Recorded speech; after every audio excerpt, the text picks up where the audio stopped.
माझे मित्र आणि वंचित घटकासाठी कायम संघर्ष करणारे एक चळवळीतला कार्यकर्ता म्हणून जे कार्यरत असतात असे दादा कळसाई त्यांचे वडील श्री बबनजी कळसाई त्यांची एकाहत्तरी साजरी करतोय।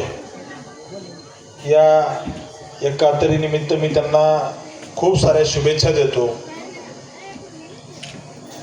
आपल्याला अजून बराच लांबचा पल्ला गाठायचा आहे। आता एकाहत्तरी 100 साजरी करा, त्याला सुद्धा मी येतो। राईट बोलला। आता सूत्रसंचालन करणाऱ्या आमच्या शाहिरांनी सांगितलं की लोहार समाजासाठी विधानसभेमध्ये मी त्या ठिकाणी मागणी केली, परंतु ही मागणी मला करायला लावणारं कोण असेल तर ते दादा कळसाई आहेत।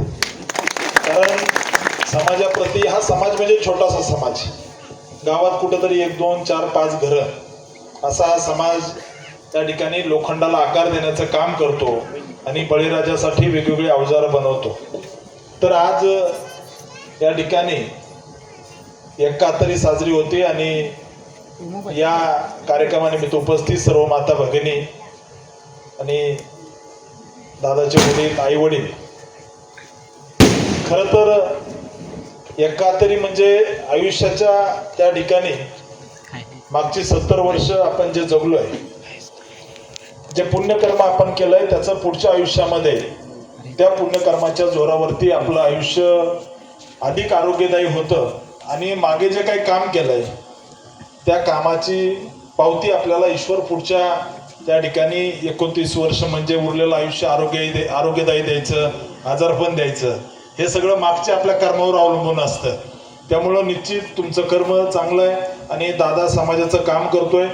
एक छोट्या छोट्या प्रश्नासाठी दादा मला त्या ठिकाणी कायम फोन करत असतात। हे याचं ऑपरेशन आहे, हे आमच्या गावातील हा प्रश्न आहे, आमच्या समाजातला असा कुठला तरी एखाद्या घटकासाठी कायम मला मागणी करत असतात। त्यामुळे मी आपल्या सगळ्यांना या ठिकाणी आश्वस्त करतो की चळवळीतला कार्यकर्ता हा लढणारा कार्यकर्ता असतो आणि दादा समाजासाठी एक चळवळ उभा करतोय।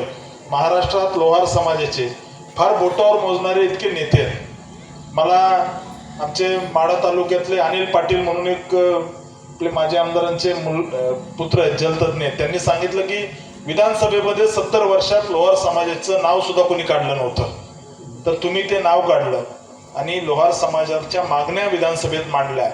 त्यामुळे अशा वंचित घटकासाठी काम करणं, ज्याचा समाज मोठा असतो ते सगळे मागण्या करतात, परंतु कुठंतरी अशा छोट्या छोट्या समाजाच्या मागण्या म्हणजे मी होलार समाज असेल, लोहार समाज असेल, घिसाडी समाज असेल, वडार समाज असेल, या समाजाचा आवाज विधानसभेमध्ये कोणी नसतं, तर त्याचा आवाज बनवून मागच्या 5 वर्षामध्ये मी काम केलं। आणि तुम्हाला माहिती आहे की आम्ही कोणत्या तालुक्यात काम करतो, त्या तालुक्यातल्या जनतेने मला कामाची पावती म्हणून 1,08,000 मतं दिले। 6,000 मतांनी पडलो मी, म्हणजे 24 फेऱ्या आमच्या निवडणुकीच्या होत्या, 19व्या फेरीपर्यंत यांना घाम फोडला होता। त्यामुळे कामाची पावती जनता निश्चित देते। त्यामुळे मी एक जवळचा कार्यकर्ता म्हणून दादानी मला बोलवलं। पाऊस सुरू आहे, पावसाचं वातावरण होतं, परंतु दादाला सांगितलं होतं मी 100% येईल। खरं तर उद्या सोलापूर विमानतळाचं माननीय मुख्यमंत्री देवेंद्रजी फडणवीस साहेबांच्या हस्ते उद्घाटन करायचं आहे।